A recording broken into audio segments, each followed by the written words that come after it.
TYT Sports, talking boxing with our guy Robert Exel, the editor-in-chief of boxing.com. Robert, how are you today, man? I'm great. How about yourself, Rick? Doing good. We had a humongous upset this past weekend. Just what seems like down the road for me in Los Angeles at the Staples Center. Victor Ortiz against Josesito Lopez of Riverside, California. He was a late substitute as Andre Berto was taken out of the fight for performance-enhancing drugs. So Lopez comes in, has the fight of his life, and TKOs Victor Ortiz, as Ortiz said to the referee that he broke his jaw and he didn't want to continue. Robert, what do you make of this? Firstly, with Ortiz, I know that many people were talking about his heart, that he suffered a broken jaw and he showed no heart. He was ahead on all three judges' scorecards when the fight was, when he wanted the fight to stop. What do you make of this? Well, it turned out, he had surgery today. His jaw was actually broken in two different places. He had internal bleeding. You and anybody else who heard the post-fight press conference, it was obvious that he was seriously injured. His jaw was sort of flapping open. He couldn't form consonants. It was obviously that he was hurt. And he quit. And there's no question he quit. His corner was pushing him to continue. He could not continue any longer. And boxers quit for really one of two reasons. They quit either because they've been disabled, they've been wounded, or they quit because it's a matter of pride. They're being humiliated, like Duran when he fought Leonard. This was obviously the former. He was hurt. And he did not continue. He chose not to continue. Many people, as you said, have drawn the comparison to Muhammad Ali. When he broke his jaw, he actually lost that fight in which he broke his jaw, but he still continued. He still went on. And obviously, we think of Muhammad Ali as a champion. Ortiz, will he take and should he take a lot of criticism for not continuing and choosing to throw in the towel? Well, I myself have leveled some criticisms at him for his actions or his lack of actions after the ninth round.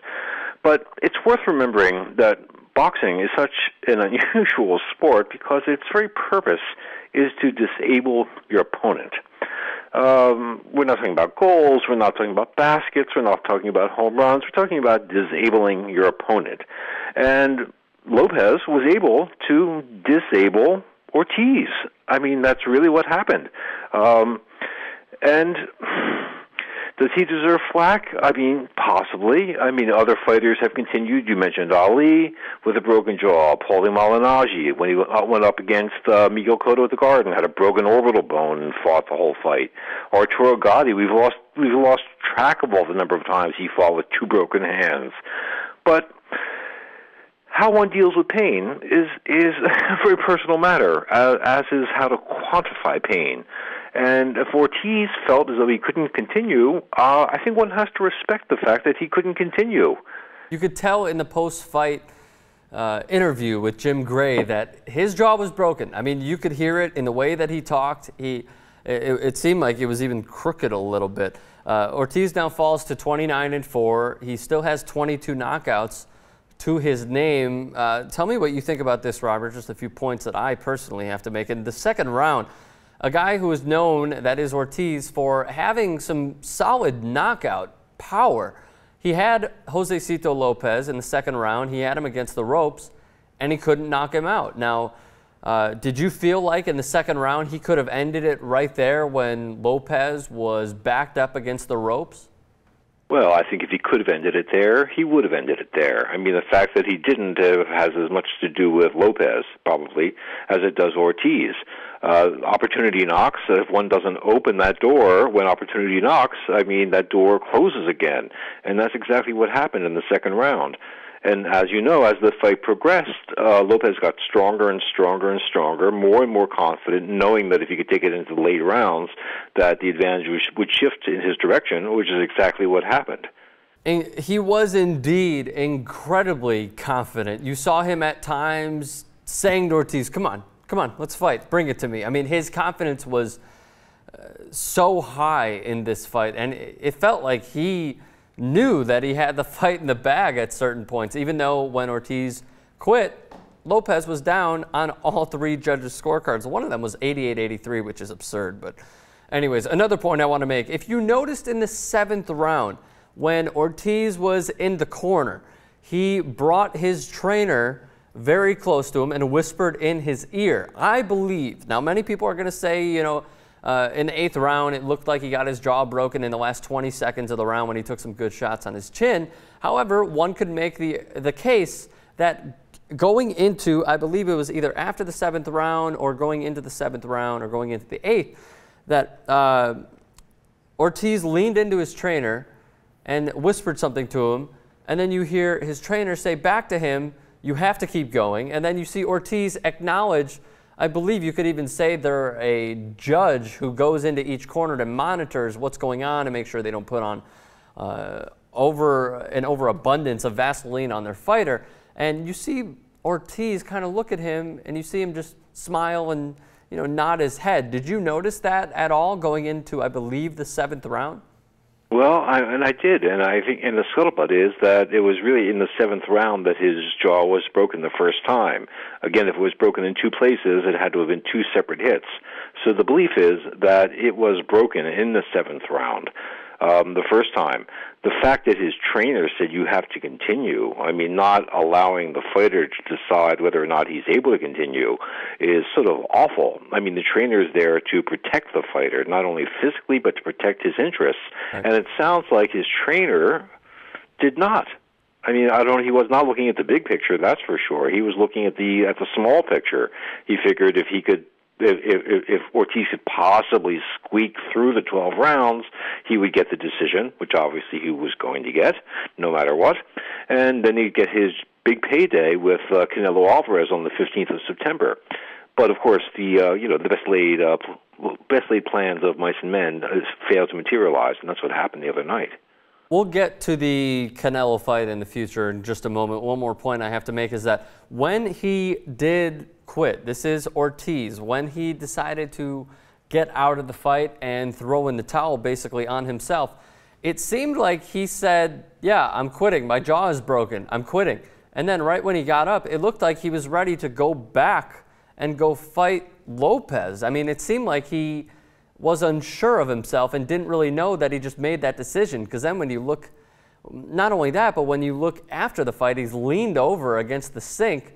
Maybe it's because of that he quit on himself, or that he just didn't know. What was your take on that?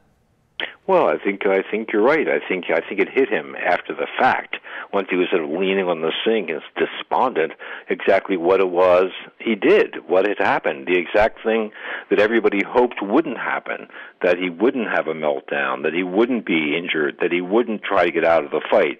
And again, justifiably in this case, it wasn't as though he was simply being out-slicked by Floyd Mayweather and he just tried to foul his way out or kiss his way out or hug his way out. He was injured, and seriously injured. He had every right to get out of the fight.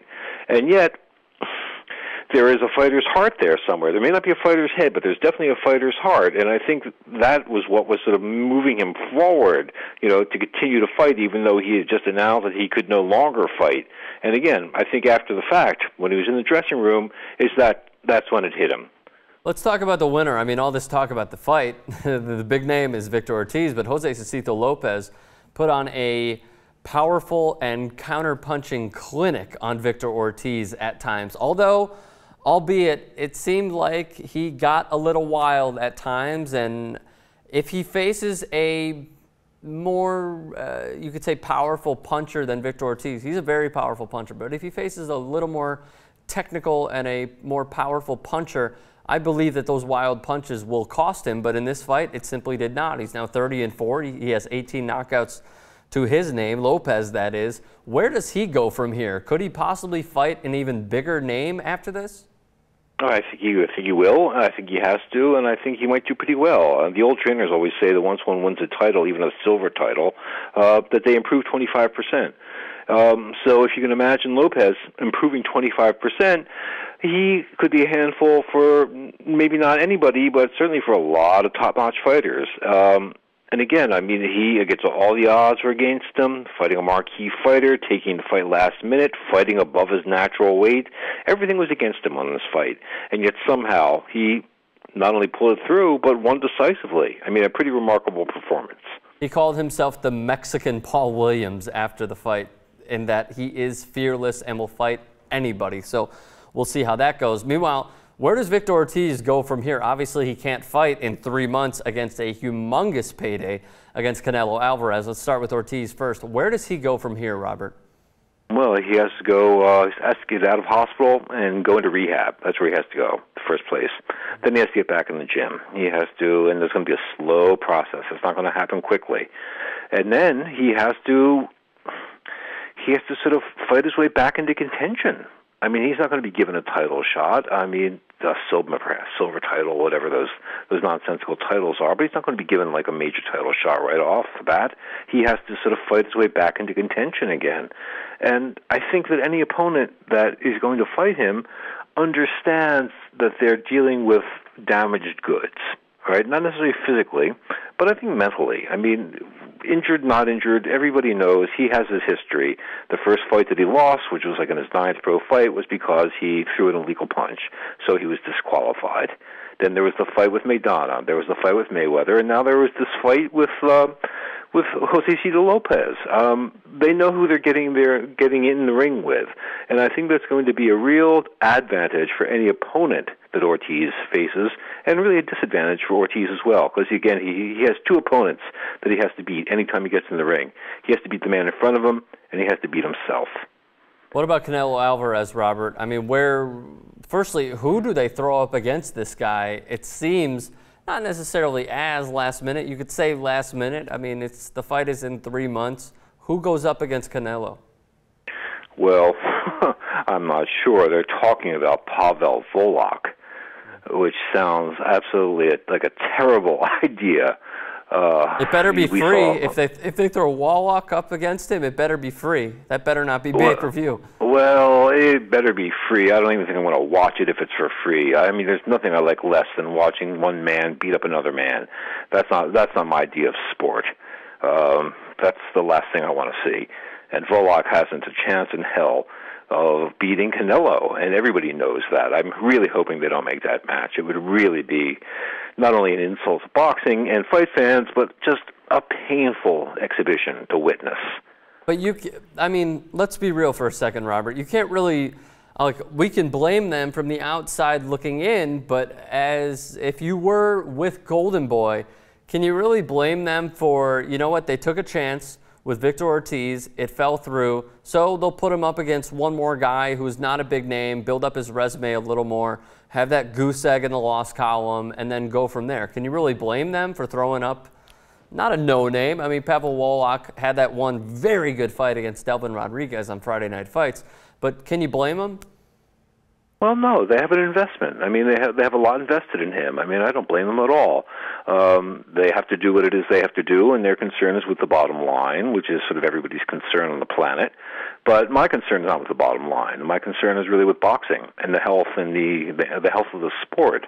And in terms of having a healthy sport, watching Canelo Alvarez pound on Pavel Volok, who we know is tough, we know can take a punch, but is not in his league at all. I mean, that's not the kind of thing that's going to help boxing flourish, and I want boxing to flourish.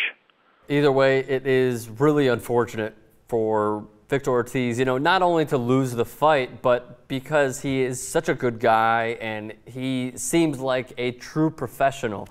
It's unfortunate to see him lose, but it seems as though he will have to start over. You could say possibly his career, at least build his resume back up.